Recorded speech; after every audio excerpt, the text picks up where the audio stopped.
এই বইটা প্রথম থেকে শুরু করলাম যে কিছু কোটেশন দিয়ে, আর কোটেশনগুলো হচ্ছে বি স্মার্ট উইথ হজরত মোহাম্মদ সাল্লাল্লাহু আলাইহি ওয়াসাল্লাম এই বইটা থেকে।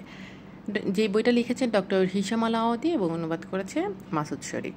এই বইটাতে না হজরত মোহাম্মদ সাল্লাল্লাহু আলাইহি ওয়াসাল্লাম একদম বাস্তব শিক্ষা, তার আচরণবিধি এবং প্রজ্ঞার আলোচনার মাধ্যমে আমাদের কাছে তুলে ধরেছে, যেখানে কি স্মার্ট, নৈতিক এবং সফল জীবনযাপন করার পথগুলো দেখানো হয়েছে।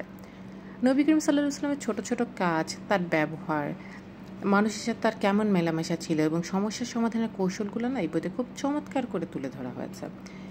এরপরে যেটা বলবো, এই বইতে কিছু শিক্ষা আছে, যেমন মানুষকে সত্যবাদী হতে হবে এবং আমানতদারিতার প্রয়োজনীয়তাটা কী, কেন করতে হবে, তারপর ধৈর্যটা আসলে কেমন হওয়া উচিত, কীরকমভাবে মানুষের সাথে মিশবে, মানুষের প্রতি ভালোবাসা এবং সহানুভূতির প্রত্যেকটা এত সুন্দর চমৎকার এক্সাম্পলস দেয়া, তারপর কেন জ্ঞান অর্জন করতে হবে, তারপর ইতিবাচক চিন্তার, তারপরে তার মনোবলটা কী, সেই সাথে হচ্ছে শত্রুর সাথেও কীরকম ব্যবহার করতে হবে, সেটাকে আসলে রেগে ব্যবহার করা যাবে সেটা কিন্তু একদমই করা উচিত না, বরং সেই যারা আমাদের এনিমি তাদের সাথে আসলে আমরা কতটা ভালো বিহেভ করতে পারি সেইগুলোও দেওয়া আছে।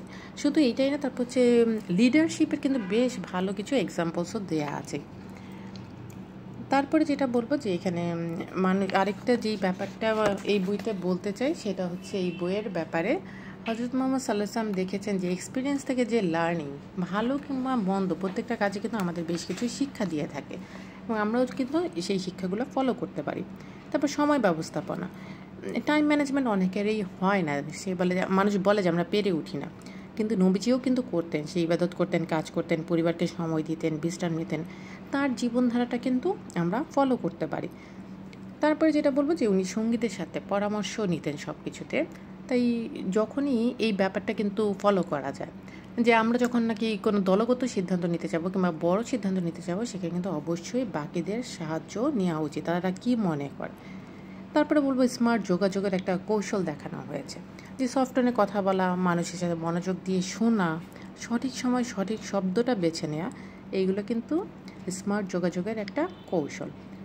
এরপরে যেটা আছে সেটা হচ্ছে সততা, বিনয়, ধৈর্য, ক্ষমাশীলতা, এই ব্যাপারগুলোও কিন্তু মানুষকে খুব প্রখর একজন সত্যিকারের বুদ্ধিমান মানুষ করে তোলে এবং রাগ দমন করা এবং দয়া প্রদর্শন করা যে কত দরকার সেটাও কিন্তু নবীজির এই বইটাতে খুব চমৎকারভাবে ফুটে উঠেছে।